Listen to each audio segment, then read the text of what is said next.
Welcome to Beyond the Chutes, as presented by Parasite Systems. My name is Doug Simcox, and I hope that you're having a great day, staying safe, and enjoying this beautiful, beautiful spring weather. Today our guest for a second episode is Mr. Jerry Bellis, pro rodeo announcer and all-around cowboy. He competed in all of the rodeo events: bareback bronc riding, saddle bronc riding, bull riding, tie-down calf roping, steer wrestling, and team roping. Jerry shares how he got started announcing the Longhorn Rodeos. He talks about Bruce's Lego pad and black felt tip pens, and about some of the arenas he announced in: the Pontiac Silverdome in Pontiac, Michigan, Auburn Hills, and Madison Square Gardens. And he shares some stories about the Pro Rodeo Hall of Fame rodeo clown, Mr. Liesl Harris. You can listen to our podcasts on all the major streaming services: Spotify, Apple Podcasts, Amazon Music, and YouTube. We are also on Facebook. Search for Beyond the Chutes and follow us. We hope you enjoy this episode with Jerry Bellis, pro rodeo announcer and all-around cowboy. This is Jerry Bellis from McEwen, Tennessee, and we are sitting on my front porch with Mr. Doug Simcox doing a podcast, and hopefully it's going to enlighten a lot of people about rodeo in general, about the Longhorn Rodeo Company, because we feel like it was probably the very biggest, best rodeo company in the world at the time, and a lot of people still think that it is. And we're just trying to enlighten people and make them aware of a sport. Yeah. A sport. Well, let me put it this way. I have preached a long time that, how do I put this? The sport of rodeo, I think, is the closest knit, most loving, caring group of athletes in the world. Yeah. Which they proved over and over again. Which they proved over and over again. Absolutely. Yeah. I don't know. I've said this before. I truly believe that having been raised in South Florida, Mm-hmm.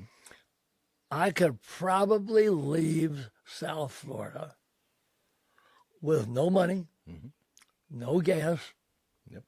and get to California and never go hungry, Yep. never be out of fuel, Yep. always have someplace to go. Yeah. True story. Yeah. True story. That's just the way rodeo is. You bet. You bet. Cowboys helping cowboys. Yeah. Cowgirls helping cowgirls. Yeah.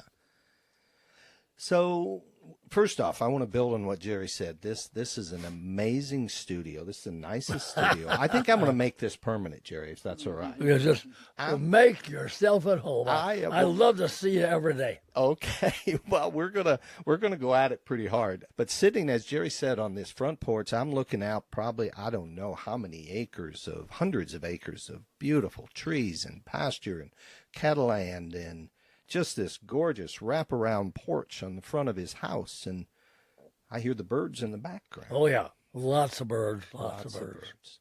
So folks have been asking about Longhorn Rodeo. Okay. So if you wouldn't mind, can you do that opening you know how to do? Well, good evening, ladies and gentlemen, boys and girls. Are you ready for a rodeo? Welcome to Longhorn World Championship Rodeo, featuring some of the very best rodeo athletes in this sport, and they are competing for world championship points and trying to win titles. And these rodeos at Longhorn are major stepping stones on the way to trying to win a world championship. Every dollar that is won in competition counts for a point, And all those points count towards the World Championship. And at the end of a very long and strenuous rodeo season, the high money winner is declared the world champion. Yeah. And then there is no downtime. When this season ends, it immediately goes right after the IFR. They start right back with usually Salem, Virginia, or someplace like that, and start right back, and the year begins again. And what was accomplished last year is in the past, and now it's a brand new season. We're starting over again and going to crown a new champion. You bet. And when we talk about the importance of Longhorn Rodeo, could I win a world championship without being good at the or doing well at the Longhorn Rodeo Series that season? Yes, but well, Longhorn Rodeo is at I think at Bruce's biggest point, there was probably a maximum of maybe 20 rodeos. Okay. But in that same stretch of time, it was always in the early spring or late fall, and the whole summer was a time for the cowboys and cowgirls to compete as hard and as fast as they can to try to keep up with the money that's been won at the Longhorn Rodeos, because the Longhorn Rodeos paid more out in prize money than 90% of the other rodeos. A lot of money. Yeah, A lot of money. Like 8,000 total added money is what I'm reading. But way the majority of the prize money Yeah. in any given rodeo season there for about 10 years was paid out by Longhorn Rodeo. You bet. So I better do pretty well during the Longhorn spring season to make a run at my championship. Yeah. If you're going to try to really be serious about winning a title, then you go as hard as you can at the Longhorn Rodeos and try to win as much as you can, because that is the major stepping stone. Okay. So, and thank you for doing the opening. It moves us back, and it's going to move all of our listeners back that actually experienced that back in the day. It's going to move them back to that time period. It could have been done much better. But, of course. There's always that, right? Always that. Did you ever stop and think how many times you did that opening? How many years were you at Longhorn? 36. 36 years you were with Longhorn Rodeo. I'll be darned. In different capacities. So let's go back to year one. Where'd you come from? How old were you? What in the world were you doing? How did you get involved in this? Okay, here goes.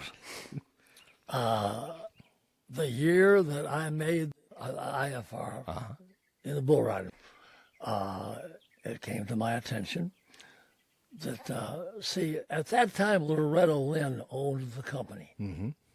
It's called Double L Rodeo Company. And at that time, Bruce Lerke was her announcer. Okay. And also tried to help promote the rodeo a little bit because he's pushing it.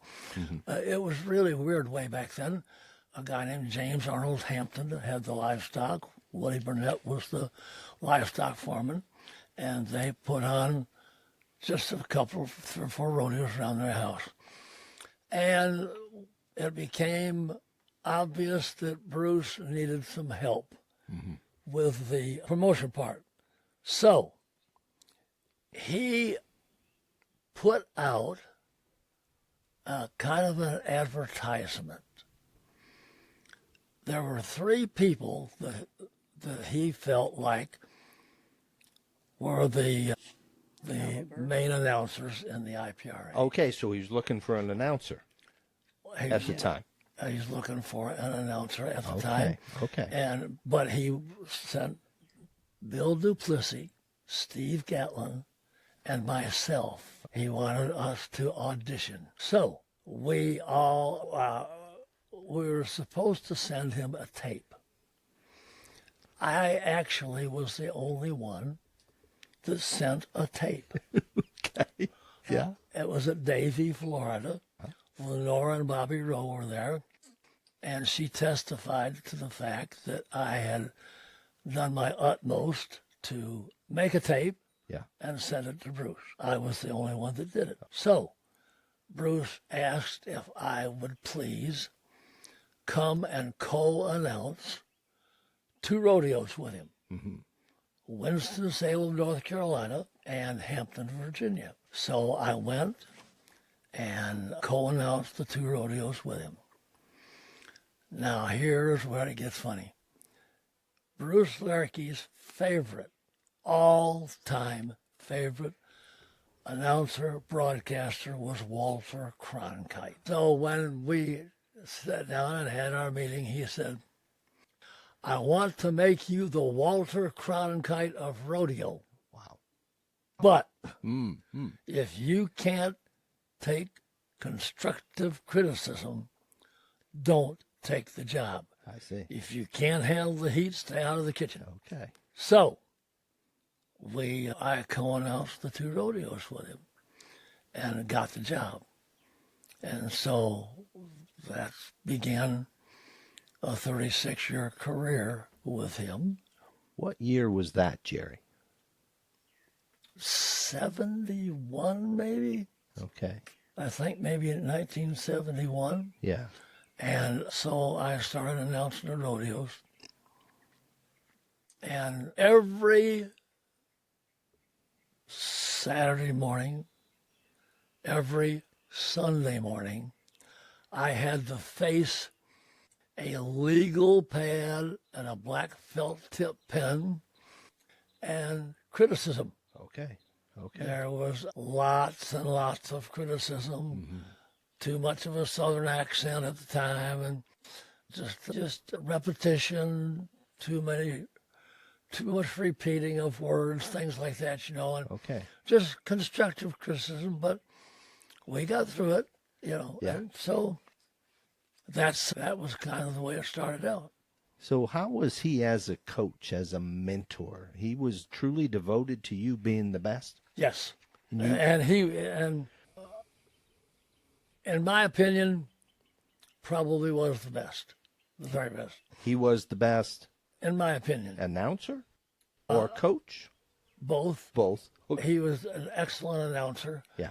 See, Bruce had actually attempted to be a contestant. He roped calves for a while. He tried to be a calf roper, and took Mansfield's roping school and tried to learn his trade. I don't know. I was not privy to the fact of how good he got. Mm-hmm. I don't know about that, but he did. He really wanted to be a contestant. His deal was trying to live it the old-timey way, Okay.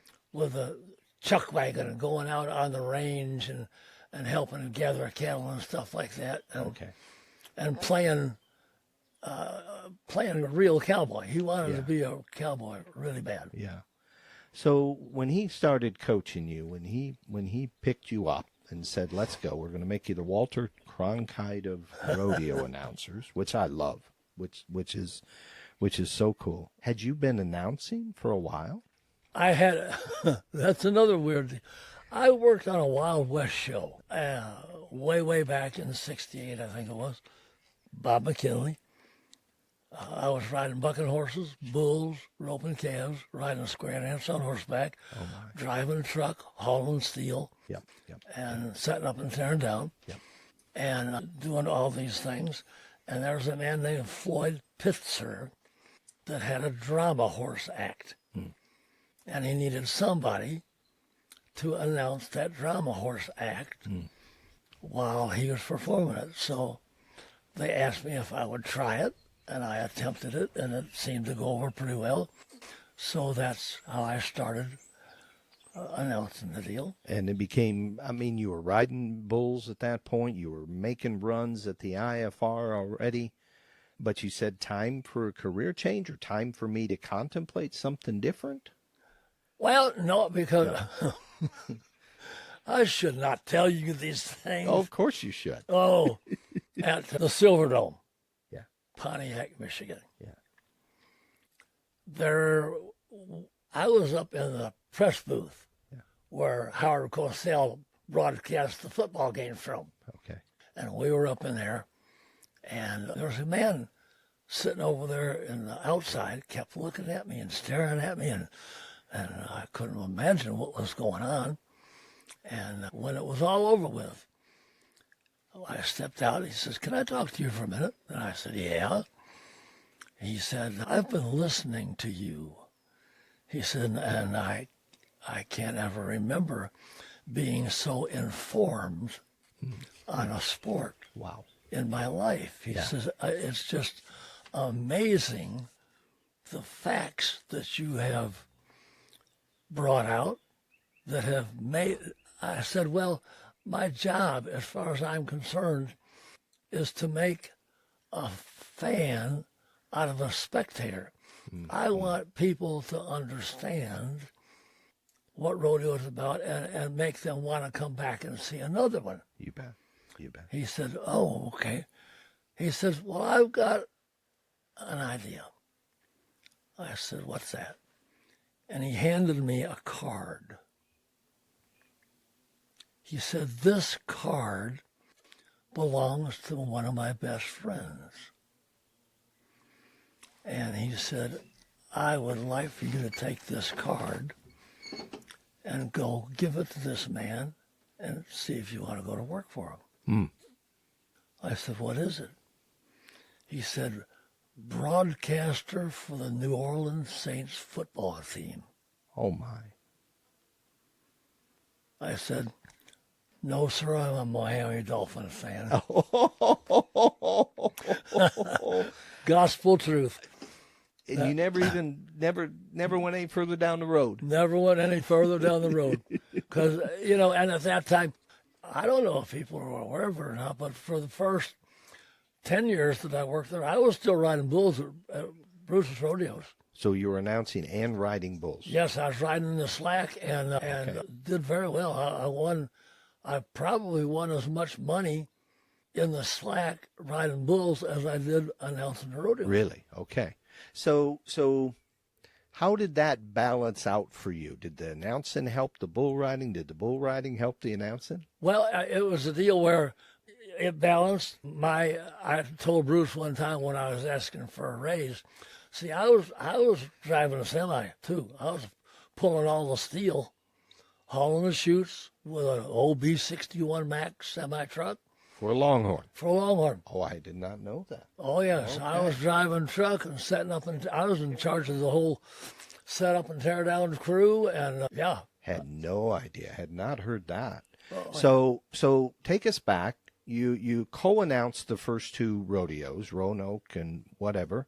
Do you remember anything about those standing side by side with him? Were you standing side by side with him in the booth with Bruce? Well, we were standing side by side pretty much, yeah. But he kind of we kind of worked it out to where I was doing the rough stock events. I see. And he was doing the timed events because he was a calf roper and was fairly well acquainted with the bulldogging. But I don't know, you can ask my kids or some of the guys that I rodeoed with about my memory. Mm-hmm.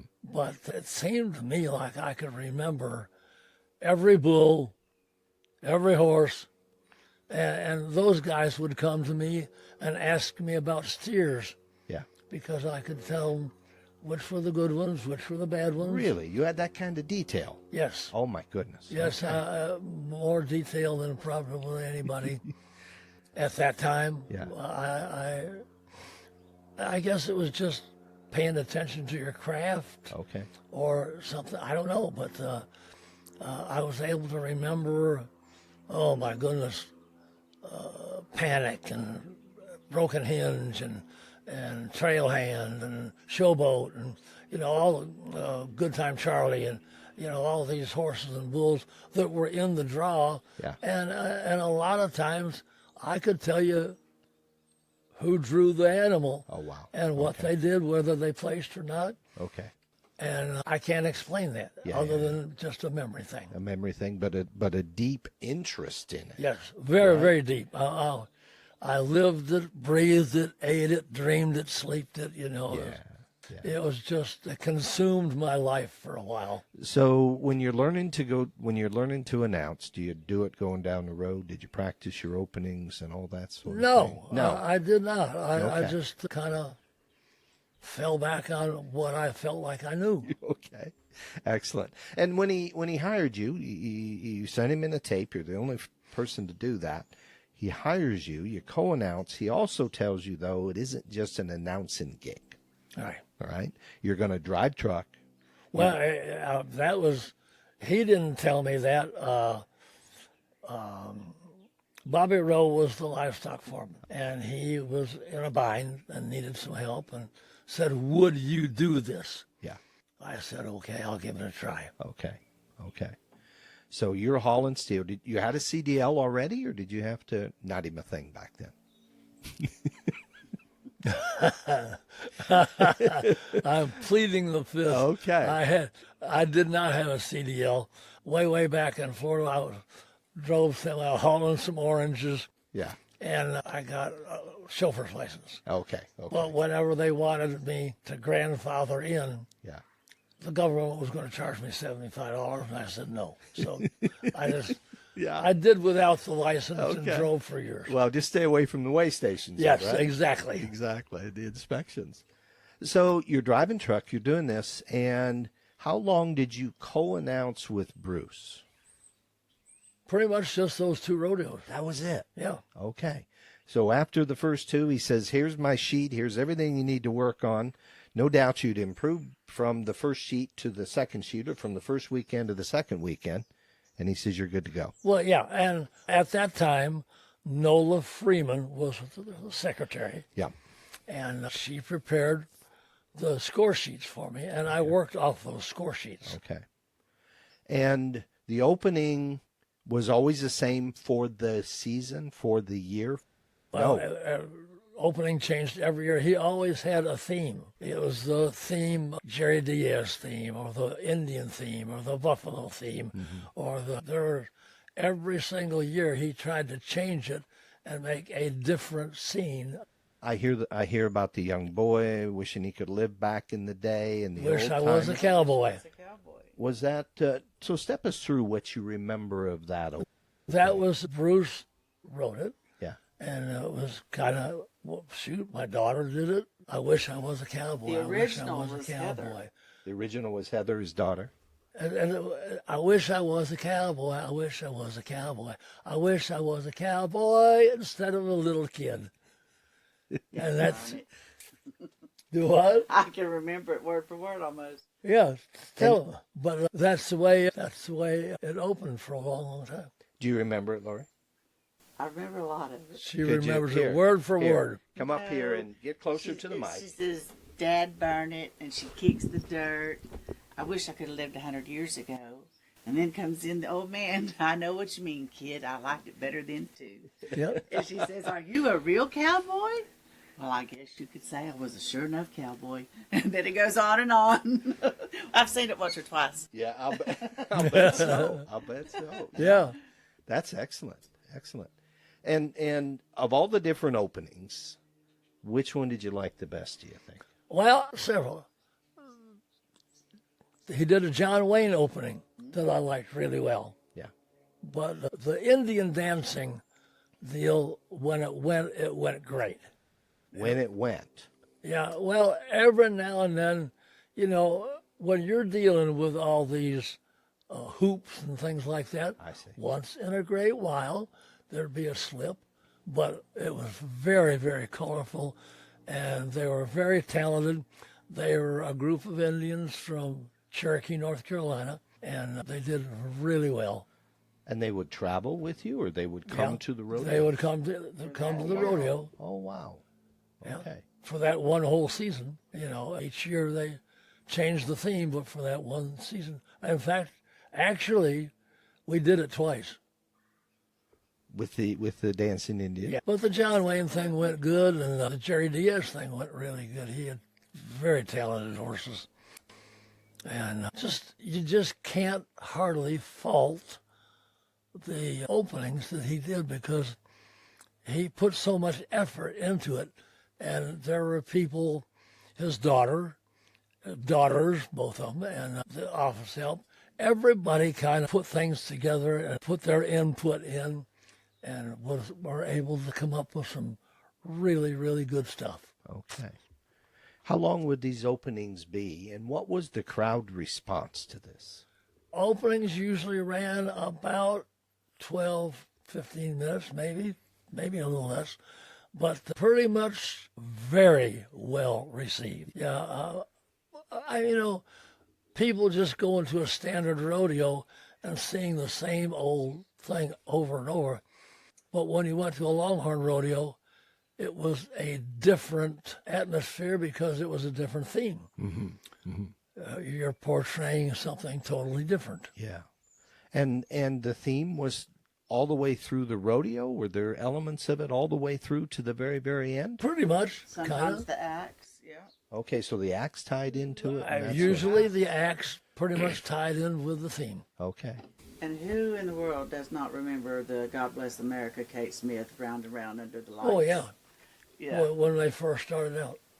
So explain that. What was that? The opening that used the Kate Smith, God Bless America, and it's under the spotlights, and the girls are circling the flag and the red and blue lights, and everybody's been a Longhorn remembers those. Okay. Yeah, it was. We used it a couple years in a row, but when she hit that high note, buddy, and they dashed out of there, it was something to see. Okay. And always white horses, I'm Always. understanding. Yep. Okay. Yep. And they Always. got a bath if it was 10 below. Always came in spotless. Yep. Okay. And a live orchestra, I'm understanding. For a long time, John Scheidler it was musicians. Well, even before that, George. Well, yeah, if you got to go way, way, way back, when the company first opened, George Runquist played the organ and the trumpet. George Runquist. Okay, I've heard Yes. that name. George Runquist played the organ and the trumpet. Okay. And then when he stopped, then John Scheidler he had to go to each town to the musicians union and hire a band.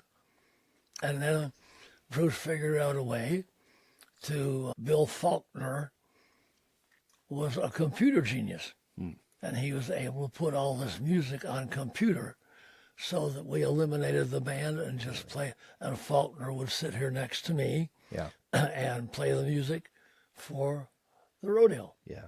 So what was that like, announcing with a live musicians? I actually preferred the computer Okay. just because, mainly because John Scheidler smoked cigars that stunk. But they were responsible for the music when a bull was bucking, when the Oh, yeah. crowd was cheering, Oh, yeah. setting up the ride, everything. Grand entry music, all of it. All of it. Yep, Okay. he played it all. Okay. So you had this you had this wonderful opening that was this theme, and I'm understanding like souvenirs and all the concessions and everything were built around that theme as well. Pretty much. So were you given a book and said, here's your script, or here's the order of events, this is how this opening's going to go this year? I was told, wing it. Wing it. Okay. Because Jeannie was working spotlights, right? Yes, was she working was. lights. Yes. You had music at the right time.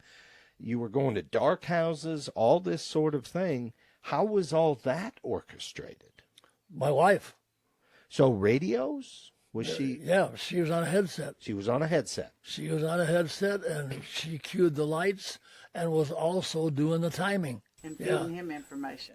And, like we did Lafayette, Louisiana, one year for James Harper, and she timed it, secretaried it, did the lights, did it all. She's pretty much a genius. Yeah, multi-talented.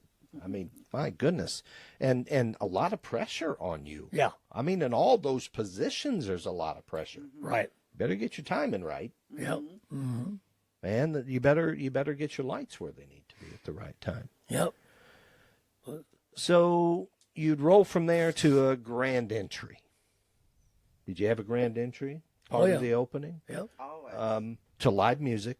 Yeah. Serpentine in and out and around. Bruce There was was, flags, very colorful flags. Every state had a flag, as well as sponsor flags, and they had good flags.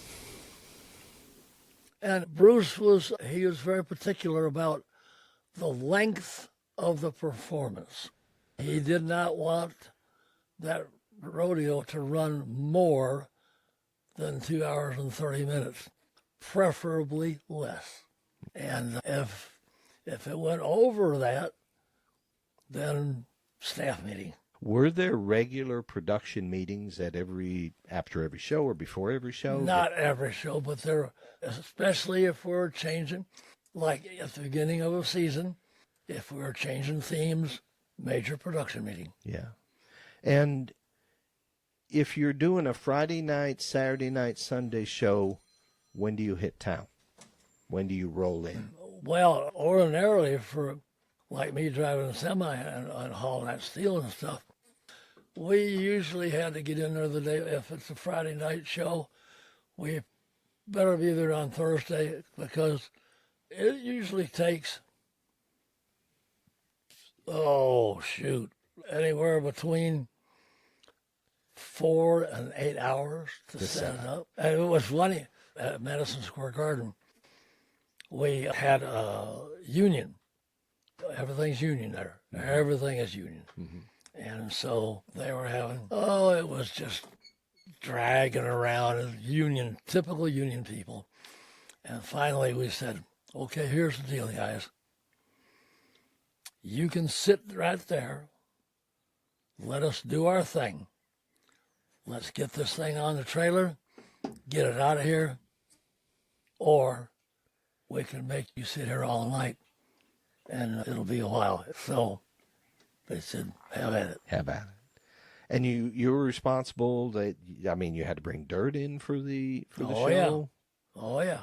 And was that tricky? No, it depends on the facility. There are facilities that were very difficult. Yeah. Cincinnati, Ohio was a terrible one. But there's also facilities that were fairly simple. Okay. And they used the same dirt. Some of them. They would store the dirt for years. Did you know that the dirt in Madison Square Garden has been there for probably 50 years? No, did not know that. And it's trail. There's an alleyway goes up, and they hauled it all the way up to the third, maybe fifth floor, and then did the deal, and then haul it all the way back down and store it. I had read in Liesl's book, he listed all the towns and cities that Longhorn went to. He was talking upwards of 70, 74 performances a year with Longhorn. Or more. Well, maybe not more, but I had even forgotten a couple of the buildings, but I'll bet you we went to probably, I'm going to guess and say probably close to 30 buildings. Every year? No, it varied. Sometimes 30 and sometimes 10, depending on what he could get booked at the time. But there were, Bob Barnes and Rodeo Inc. and Steve Gander, and they were all trying to get the same buildings. Once they saw that Bruce could be successful, then they all wanted to jump on the bandwagon. Okay. So let's go back just a step or two. And you're making a wonderful point. Prior to Bruce going in these buildings and doing rodeos in these buildings, had anybody been doing it? I think there have been a few attempts, but nothing on the grand scale that Bruce did. So Bruce just one year says, we're going to go hard. We're going to go do 20 building rodeos. Yeah. The risk, I just think of the financial risk of things. Oh, yeah. How did he know? How did he have the backing? I don't know. Okay. I cannot answer that question. I know he had some backing, but I have no idea what it was. Yeah. None of my business. As long as I had a job, I didn't care. For sure, for sure. But I just think of the size of these arenas. Yeah. and the expense of going in. Let me tell you what now. Yeah. The size of these arenas varied Yeah. to the point where, like Bangor, Maine, it was nothing but a basketball stadium. Okay. How many seats, roughly? Oh, I don't know, but it was way, way, way high up in the air. And it was in Frankfort, Kentucky. It was very, very small. But then you get to a place like Auburn Hills, Yeah.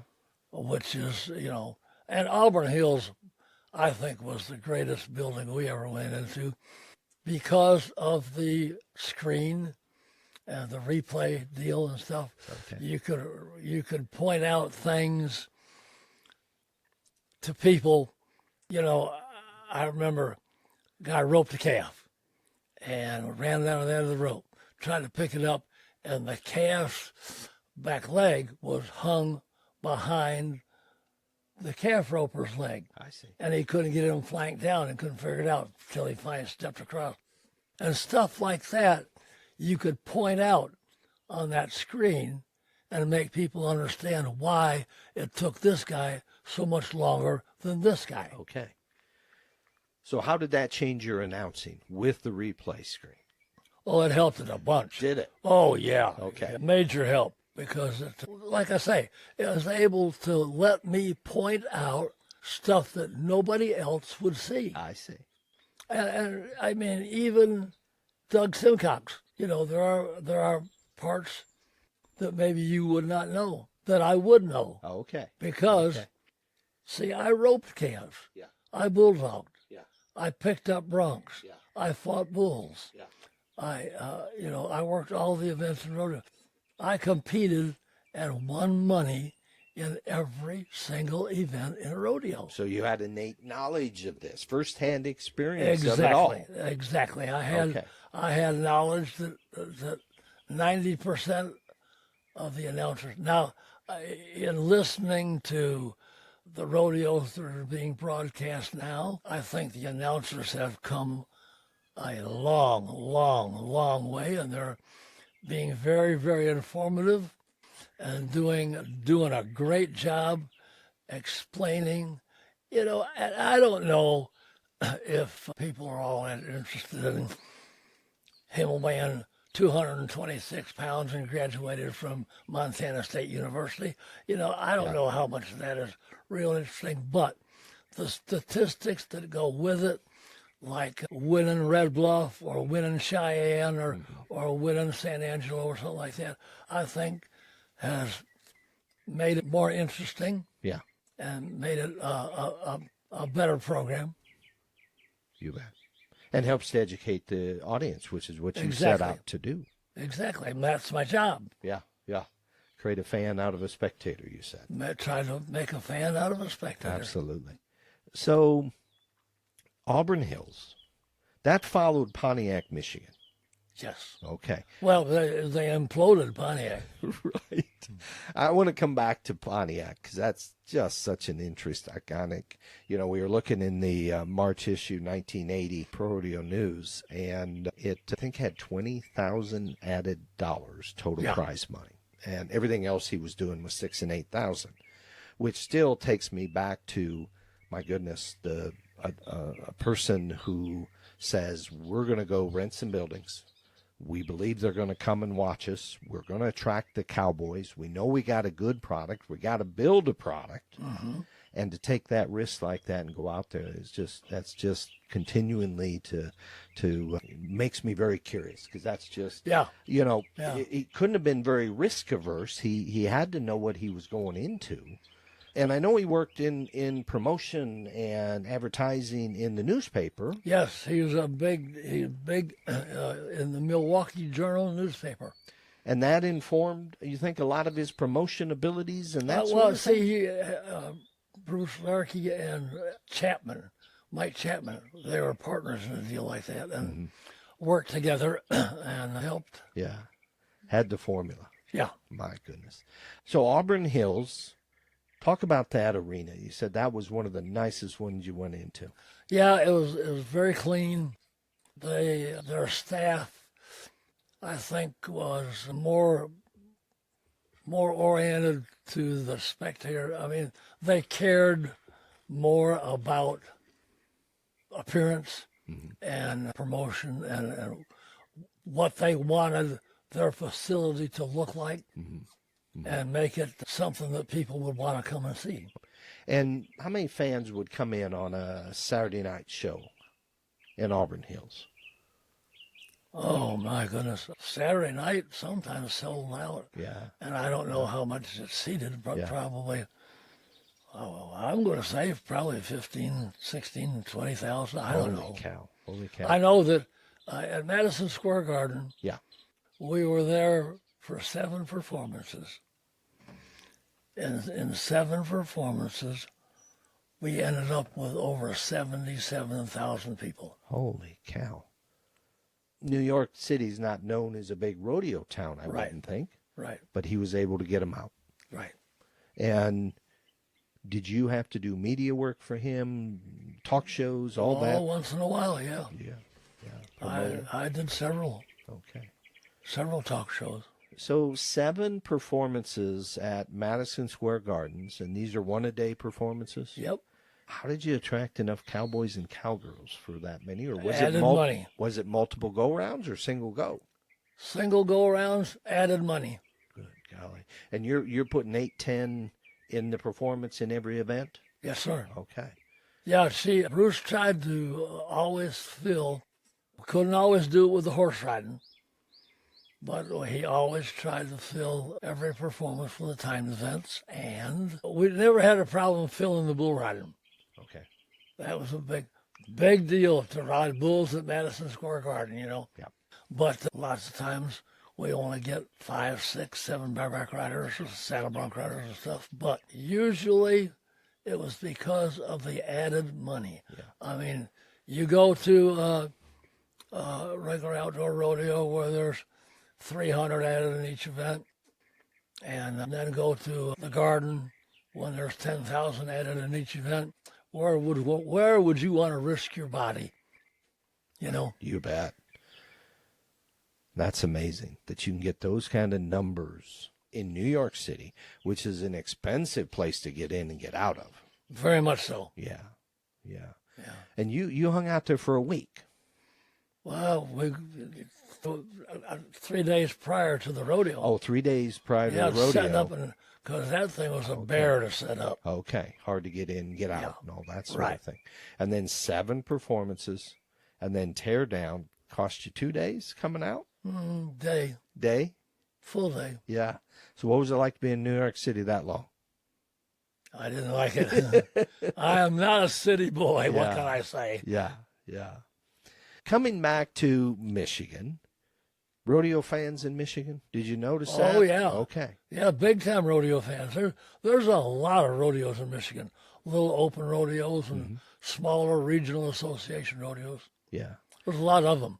And you were there for the very first Pontiac Silverdome Longhorn Rodeo? Yes, sir. 1970, would that be it? Something like that. Okay.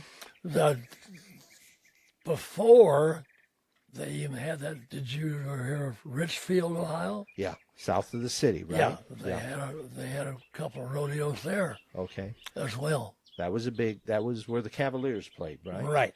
So the Silverdome sat something like 75,000 or something like that. That's a lot of people. Okay. I mean, walking in that for the very first time, can you describe it? Well, the Silverdome had a double entry. You had to open one door, go into a corridor, shut that door, and then open another door to get into it.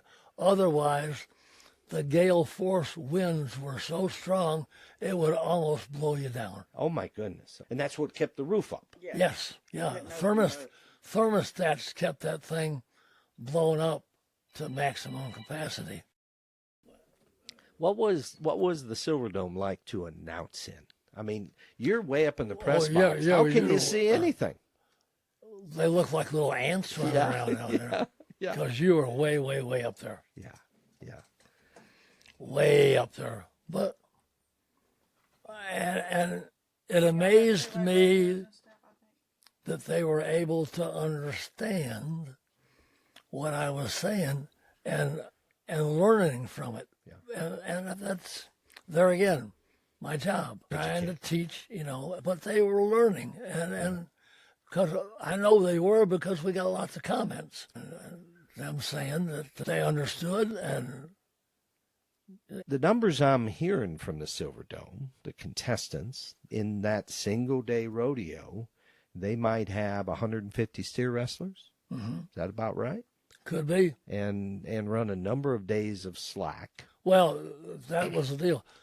Slack was always on Thursday and Friday, and then Saturday, the livestock rested, everybody rested, took a day off, and then Sunday was the championship round with only the top 15 came back. Okay. Now, the top 15 were invited or had qualified. Had qualified through the slack performances? Yep. So it was basically a two-header when it come down to it? Yep, pretty much. So average determined the winner? Yeah. So you've rented this building, and one big day of the week, it just sits empty because you're going to let everything rest. Right. On Saturday. On Saturday. Then you come back for a big show on Sunday. Yeah. And I'm hearing some of the top numbers. I think John has shared with me something like 63,000 people in that one performance. Fans. Let me think. I think it was like 73,684. Wow. 70. Yeah, it was in the 70s. It was full. 70 some odd thousand. And how many years did you guys go into the Pontiac Silverdome before it imploded? Oh, I'm not positive. I think maybe 4 or 5 years. And she was saying that the 1 year it had to be canceled. Yes. Because the roof had come down. Right. Yeah. And so after that, then the following year you went to Auburn Hills. Auburn Hills, right. And then coming back to Cleveland, Richfield, south of the city. You were in there how many times, do you think? Or when did you first go there, maybe? Well, I went to Richfield twice. You went to Richfield twice. Yeah. Big stadium or big arena. Big deal. And then did you guys end up going downtown to the Gund Arena when that was built? Once. And I saw Columbus and Cincinnati on the list. 2 different buildings in Cincinnati. Riverfront and then where the hockey team played. And then not only did you have the spring run, the January to April run or whatever it was, you also had some fall rodeos. Greenville, South Carolina, Winston-Salem, Huntington, West Virginia, Hampton, Virginia. I don't know. And at one point, we went to Florida and did one in Lakeland. Well, I had Lakeland 3 years in a row, and went to Daytona one time. Oh, you did? Yeah. Okay. During Biker Week. Oh, my. Yeah. Okay. Did you get a crowd? No, not much. No, hard to pull across? Yeah. Hard to pull a crowd of cowboys from bikers. No doubt. And then understood you guys had gone to Texas as well. Went to San Antonio. I did San Antonio and Houston. Houston 2 years in a row, San Antonio once. Now, that was before the Houston rodeo that we know today. Yeah. There was no such thing as... No, I think they had a rodeo, but a friend of Bruce's promoted it, and 2 years with him. But they may have had a rodeo prior to that. I'm not sure. Mm-hmm. And let's talk a little bit about some of the folks you worked with. Liesl Harris. The greatest, the very best. You want to hear this? All of it. I want to hear every bit of Liesl you got. Labor Day weekend, Nashville, Tennessee. We, like I say, I was in charge of setting up, tearing down, all that stuff. And the rodeo was over with on Sunday. But I was entered in the bull riding. on Monday in Fort Myers, Florida. Oh, wow. So, my wife decided she's going to help me drive. I'm going to have to drive all night to get there. So we drive all night. And why we got on this kick, I'll never, ever know. But we got to talking about clown acts. You driving through the night. Driving through the night at a high rate of speed. Talking about Keith Isley's Thigh Master deal. And anyhow, we started writing an act down. And by the time we got to Atlanta, Georgia, we had this whole act written out on a napkin. So we decided now who would spend the money to build the props Yeah. to make something like this work. Yeah. Liesl Harris, the only one. Okay. So we got the napkin and gave it to Liesl, and he went to work on it. Well, I don't know if you remember, but Bruce Larkey was fanatical about anything that was off color. Okay. It's a family show. Family show, you couldn't do anything, say anything that was off color in any way, shape, form, or fashion. But you remember now, the piano act had the woman with the very, very large Everything. everything, yeah. Everything. Very large everything, Yes. the tatas. Tatas. Okay. But anyhow, Yeah. so Liesl decided he was going to crack out the piano act in January at our first rodeo. We get to the rodeo and put it on, did the act. Well, Liesl, we were a little leery, a little shaky because of the way he was about family show. So we were kind of apprehensive about, do we do this or not? Yeah. Or is it going to cost us our job? And sure enough, we were both pretty terrified because we did not want to lose our job, of course. But, so we did the act. And like I said before, every morning after the performances, we had to meet for the felt tip pen and the legal pad. Legal pad, felt tip pen. Yeah. Okay. Every morning. So Liesl and I walk in there to the restaurant. And there sits Bruce behind the newspaper. Looks up. You ate yet? No, sir. Sit down. So we sat down. What do you want? We were terrified. We didn't want anything. Don't want anything, Bruce. I said, okay. And he looked over there and looked past us again. Said, about that act. Yes, sir. He said, on a scale from 1 to 10. And there's just a hesitation there. And I thought, oh boy, here it comes. The axe has fallen. He says, on a scale from 1 to 10, that's an 11. It's the funniest thing I ever saw in my life. Wow. Wow. Where Did you come up with that? So, driving overnight. so then the next performance, he says, can I make a suggestion? Yeah. Liesl said, why, sure. He said, Never mind, you're going to do it any way you want to do it anyhow. And that ended it. That was it. That was it. I never had to face the felt tip pen or the legal pad again. Wow. That wound it up. But that is how the piano got started and went around. That is excellent. Started as you were driving overnight to a rodeo. Yep. So you had the script, you had you had it all laid out to where when. Well, we were just kind of kicking it around, just kind of passing through it. It was just from Nashville to Fort Myers, Florida.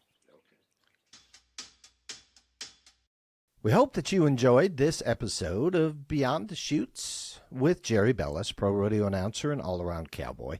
To make your listening easier, you can find us on Spotify and Apple Podcasts. Search for Beyond the Chutes and follow us, like us, give us comments, let us hear from you, and do share it with your friends. You know, we've got some episodes now that are about 20 minutes long. They're called Short Goes. I say they're the perfect sharing size. So let's share. Do what our mothers taught us. Let's share and get these great stories out into the world. And a reminder, check out our Beyond the Chutes Facebook page and click follow. We want to thank the IRA Project Facebook page for all their support. Please join this great group for their discussions, their pictures, and all the great memories that they share. And finally, we want to say thank you to Parasite Systems for their support with our podcast. Parasite System is a push-button parasitic diagnostic system for pasture animals, horses, cattle, goats, sheep, and chickens, and for your companion animals now, your dogs and your cats. You can find them at parasitesystems.com. Get your animals tested. Check with your vet to see if they have the Parasite Systems all-in-one system. For testing your dogs, you know they can test for 3 types of worms.